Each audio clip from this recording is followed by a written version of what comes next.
Assalamualaikum warahmatullahi wabarakatuh. Hai semuanya, balik lagi sama aku Adisa Semarani Putri. Kali ini kita bakal bahas terkait manajemen keuangan strategik.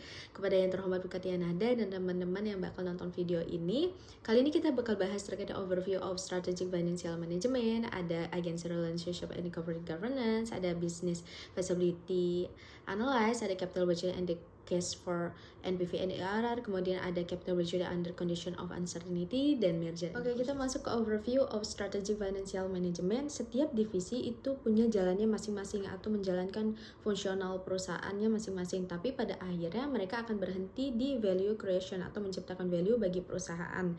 Tujuan utama dari manajer keuangan adalah itu menciptakan dan memaksimalkan value bagi shareholders atau pemegang saham. Bagaimana caranya? Pemegang saham itu dia memiliki harapan bahwa saya tuh memiliki value di dalam perusahaan tersebut atas proporsi kepemilikannya atau aset kekayaannya yang nanti diharapkan terus berkembang dari waktu ke waktu. Nah, gimana caranya si pemegang saham itu bisa menciptakan value bagi shareholders? Itu ya maksimalkan harga saham perusahaan, ciptakan perusahaan tersebut itu bisa menciptakan keuntungan yang sebesar-besarnya. Kemudian bagaimana creating and maximizing value for shareholders itu kita bisa capai dengan cara yang pertama menciptakan nilai bagi perusahaan, kemudian yang kedua yaitu rumuskan profit secara matematis, kemudian prinsip laba, kemudian ada masing-masing departemen itu pada akhirnya adalah value based management.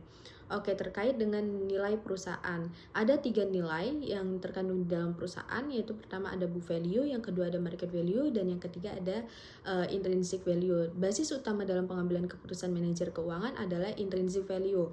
Nah, book value yaitu nilai perusahaan yang memang dilaporkan dan dicantumkan dalam bentuk pembukuan atau neraca laba dan lain sebagainya. Sedangkan kalau market value adalah nilai pasar. Nilai pasar maksudnya adalah indikator dari market value adalah kalau di Go Public itu berapa lembar harga sahamnya dan berapa jumlah saham yang beredar. Artinya perkalian antara harga per lembar saham dengan jumlah saham yang beredar ini disebut dengan market capitalization. Nah, kalau nilai intrinsik sebagai basis utama pengambilan keputusan adalah nilai real perusahaan atas produk yang dijalankan atau usaha yang dijalankan diakumulasikan berapa keuntungan yang didapatkan, itu nilai intrinsik. Nah, nilai intrinsik itu bisa dihitung melalui cara seperti ini. Nah, ada 4 pengelolaan aktivitas pengelolaan keuangan. Yang pertama itu adalah financing decision, yang kedua ada investment decision, yang ketiga ada dividend decision, dan yang keempat ada liquidity decision. Nah, pengertian dari finance decision. Sebelum kita melakukan finance decision, kita harus punya dulu nih ide apa dulu yang mau kita jalankan, bisnis apa yang mau kita jalankan, baru kita melakukan keempat aktivitas pengelolaan ini. Setelah kita memiliki ide, pertama kita melakukan financing decision atau penganggaran, budgeting, pendanaan berapa yang kita butuhkan, kemudian sudah dihitungkan pendanaannya apa saja yang dibutuhkan, itu kita lakukan investasi. Mau diinvestasikan kemana nih pendanaannya, bagaimana perusahaan tersebut dijalankan ketika sudah melakukan investasi untuk jangka panjang, kita lakukan dividend decision atau keuntungan atas penjualan dari usaha yang dijalankan. Apakah nanti proporsi kepemilikannya dibagi kepada 50% pemegang saham atau 50%-nya ditahan di modal. Kemudian liquidity itu bagaimana operasional keuangannya terus berlanjut atau cash flow-nya itu baik gitu, tidak kurang atau tidak lebih. Kalau misalkan kurang, kita tidak akan bisa melanjutkan investasi dalam jangka panjang. Sedangkan kalau misalkan kelebihan, berarti ada dana yang nganggur, investasi tersebut tidak dimaksimalkan secara baik gitu. Kemudian pada akhirnya tugas manajer adalah menciptakan dan memaksimalkan value dengan cara maksimalkan harga saham perusahaan sehingga nilai perusahaan tersebut akan terlihat dan shareholders itu memiliki rasa bahwasanya aset kekayaan di dalam perusahaan tersebut itu berkembang dari waktu ke waktu.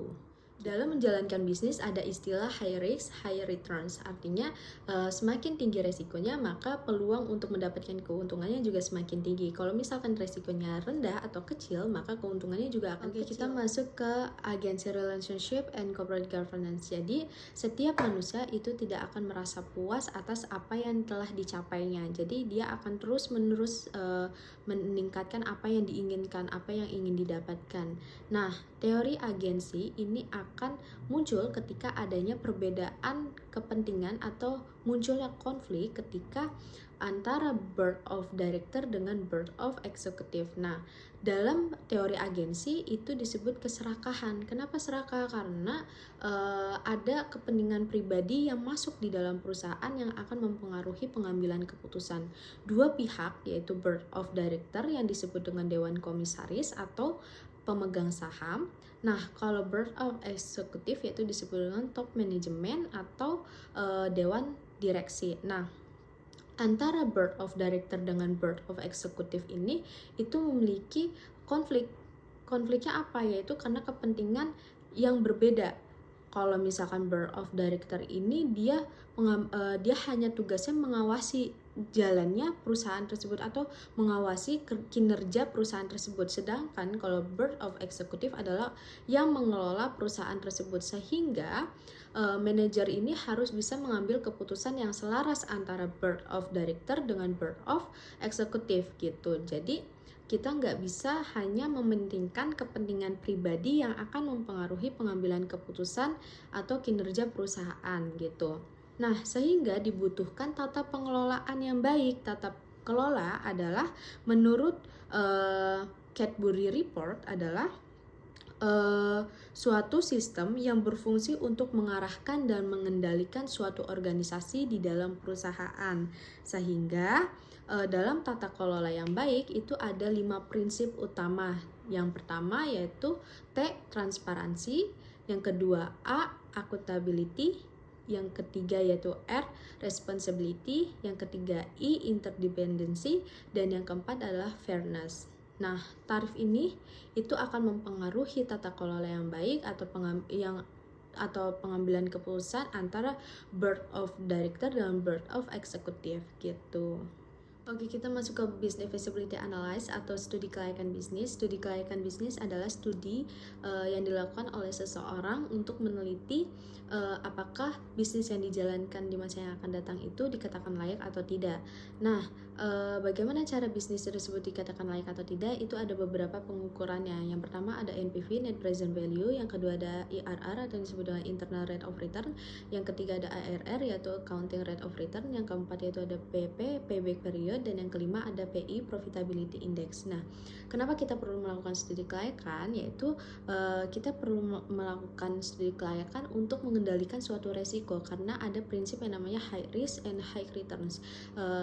Ketika kita ingin mendapatkan keuntungan yang besar, maka ada resiko yang sangat tinggi yang harus kita kendalikan resiko tersebut atau kita minimalkan dengan cara kita harus memproyeksikan bagaimana bisnis tersebut bisa dijalankan secara layak atau secara baik gitu, sehingga nantinya ketika dikatakan layak itu pengembalian investasi itu akan kita bisa ukur atau estimasi karena nilai mata uang itu semakin ke depan itu semakin kecil. Nah, kenapa bisa semakin kecil? Karena adanya inflasi dan lain sebagainya, sehingga kita harus mengukur bagaimana keuntungan tersebut akan balik kepada perusahaan. Nah, ada beberapa cara yang disebutkan tadi. Itu kalau misalkan NPV, Net Present Value itu dilihat indikatornya melalui jumlah nominal atau angka, sedangkan kalau IRR atau internal of return itu diukur melalui persentasenya, sedangkan kalau misalkan PPPB period itu berdasarkan jangka waktu pengembaliannya gitu. Jadi setiap metode perhitungan investasi itu berbeda-beda sesuai dengan kebutuhannya masing-masing gitu. Tapi yang lebih realistis dalam menghitung pengembalian investasi atau menghitung keuntungan itu bisa dilihat dari NPV dengan IRR. Oke, kita masuk capital budgeting indicators for NPV and IRR. Jadi semakin tinggi tingkat ketidakpastian, maka semakin tinggi tingkat resikonya. NPV adalah selisih antara nilai sekarang dari cash flow dengan nilai sekarang dari investasi. Maka kita harus memperhatikan nih konsep time value of money-nya. Bagaimana kita bisa menghitung NPV, yaitu menghitung present value dari cash flow dengan tingkat discount rate tertentu, lalu dibandingkan dengan present value dari investasi. Apabila present value dari cash flow-nya lebih tinggi, besar, maka NPV dikatakan positif dan dikatakan bisnis tersebut layak. Apabila present value dari cash flow-nya lebih kecil dibandingkan dengan nilai sekarang investasi, maka NPV tersebut bisa dikatakan negatif atau tidak layak dijalankan gitu. Nah, ada disebut dengan mutually exclusive project atau project yang keputusan diterima atau ditolaknya itu tergantung pada diterima atau tidaknya project lainnya. Sedangkan kalau project independent, yaitu project yang dimana keputusan kita untuk berinvestasi pada project tersebut itu tidak akan mempengaruhi keputusan project lainnya. Dalam project independent itu biasanya keduanya antara NPV dan IRR itu sama gitu, rekomendasinya itu sama gitu. Sedangkan kalau mutually exclusive project itu adanya konflik antara NPV dan IRR yang menyebabkan reinvestment rate. Reinvestment rate adalah tingkat keuntungan yang didapatkan dari hasil investasi, dan keuntungan tersebut itu akan dipertimbangkan dalam menilai kelayakan sebuah investasi. Nah, karena adanya perbedaan antara NPV dan IRR dalam project mutually eksklusif, maka para akademisi itu melihat bahwa NPV itu lebih realistis dibandingkan IRR. Nah, asumsi dari investment IRR yaitu kalau misalkan NPV itu dilihatnya itu ya dari WACC-nya, sedangkan kalau IRR adalah diasumsikan dari IRR-nya sendiri atau BEP yang disebut dengan break even point, kemudian melakukan interpolasi dari IRR tersebut. Semakin besar probabilitasnya, maka resikonya semakin kecil. Tapi kalau misalkan semakin probabilitasnya semakin kecil, maka resikonya juga semakin besar gitu.